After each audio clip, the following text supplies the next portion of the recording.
La mort de Staline. Quand le cinéma s'empare des dictateurs, souvent pour en rire, fermer les parenthèses, faut qu'ils sont nombreux, les films évoquant la vie de dictateurs au gré de l'histoire.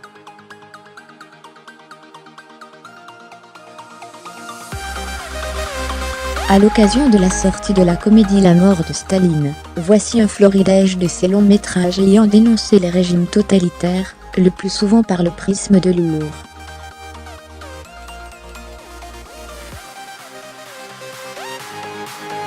Dans la nuit du 2 mars 1953, un homme se meurt, anéanti par une terrible attaque.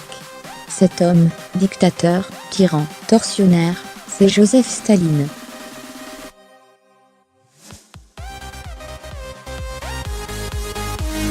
Et si chaque membre de sa garde rapprochée comme Beria, Khrouchtchev ou encore Malenkov la joue fine, le poste suprême de secrétaire général de l'URSS est à portée de main.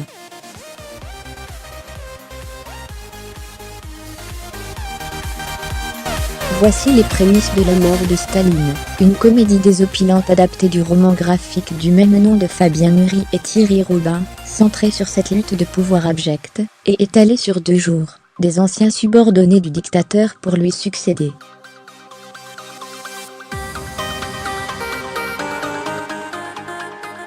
Ce n'est pas le premier film de l'histoire du cinéma à mettre en scène une figure dictatoriale.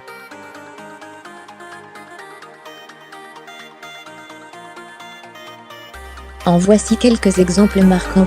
Le dictateur de Charles Chaplin, 1940. Fermez les parenthèses. Ce film fut le premier à dénoncer la barbarie de ce qui se jouait en Europe, parce qu'il a décrit les exactions contre les Juifs et l'extrême violence d'un dictateur dont la folie menaçait le monde.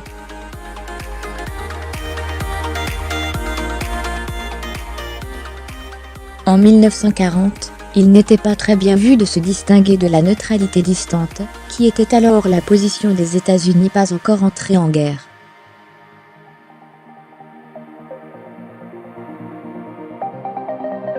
Chaplin a dû faire face à de nombreuses réticences. Le film est sorti grâce au soutien du président Roosevelt.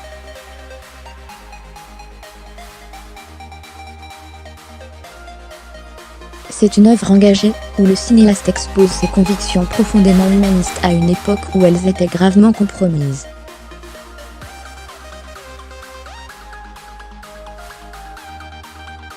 Plus que jamais, l'humour est ici la politesse du désespoir. Plutôt que de pleurer, le légendaire Charlot prend le parti de ridiculiser le tyran.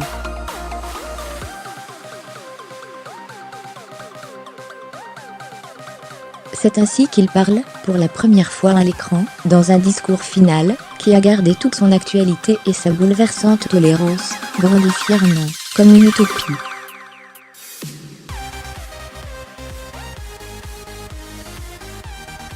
La chute de Olivier Hirschbiegel, 2004. Fermez les parenthèses. Berlin, avril 1945. Le Troisième Reich agonise.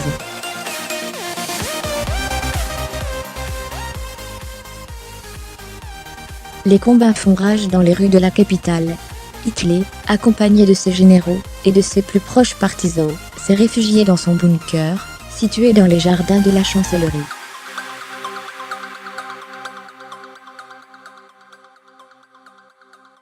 À ses côtés, Trodelginge, la secrétaire particulière du Führer, refuse de l'abandonner.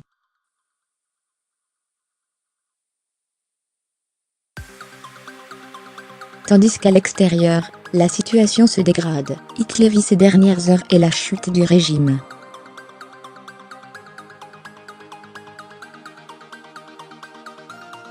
Ce long métrage se place du point de vue d'Hitler et de ses sbires, montrant leur tentative pour fuir le quotidien et trouver une solution pour contrer l'ennemi bolchevique.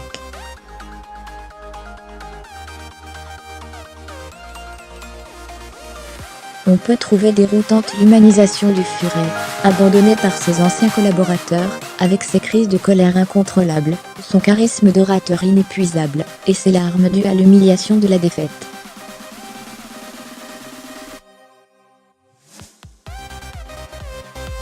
Mais le réalisateur ne cherche pas à excuser. Il tente en simple anthropologue de comprendre les erreurs de son propre pays, d'analyser une telle chute, et d'en tirer les conséquences.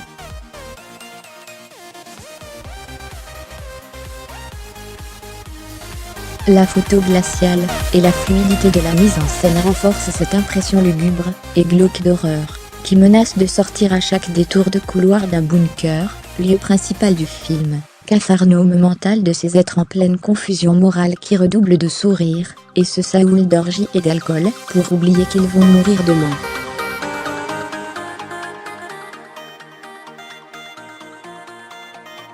Le dernier roi d'Écosse de Kevin MacDonald, 2007 fermez les parenthèses. Un jeune médecin écossais tout juste diplômé débarque en Ouganda en quête d'aventure, décidé à venir en aide à la population.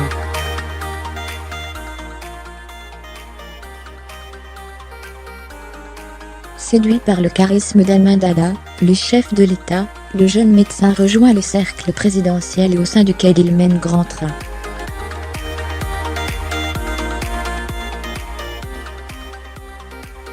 Promu confident du dictateur, Garrigan, témoin d'enlèvement et d'assassinat, devient malgré lui peu à peu complice d'un des plus terrifiants régimes africains du XXe siècle.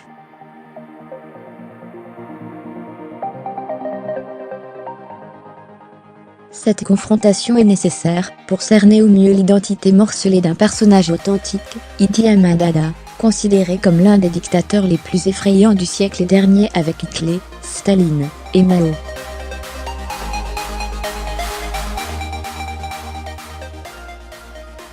The Dictator de Larry Charles, 2012 fermez les parenthèses. Isolée, mais riche en ressources pétrolières, la République du Wadiyah, en Afrique du Nord, est dirigée d'une main de fer par l'amiral général Aladdin.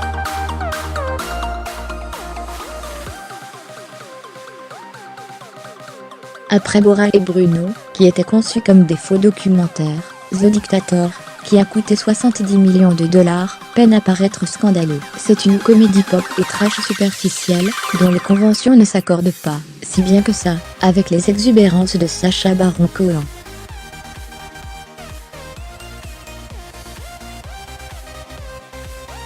Heureusement, Larry Charles et Sacha Baron Cohen ont conservé leur mauvais esprit.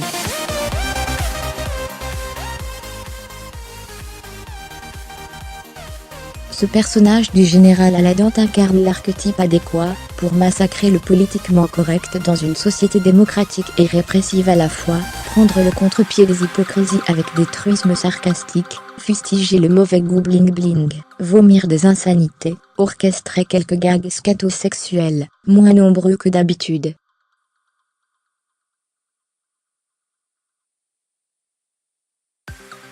C'est une manière à peine voilée d'évoquer la question de la liberté d'expression dans un contexte hollywoodien, où elle se pose de manière beaucoup plus aiguë qu'on le croit.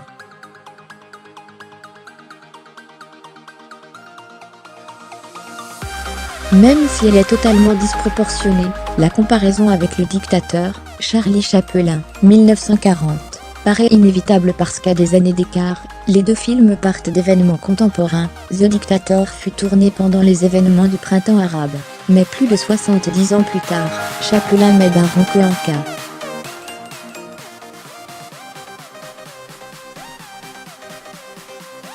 La rédaction de l'I.C.M.I. à jour, créée, Émile Trouté.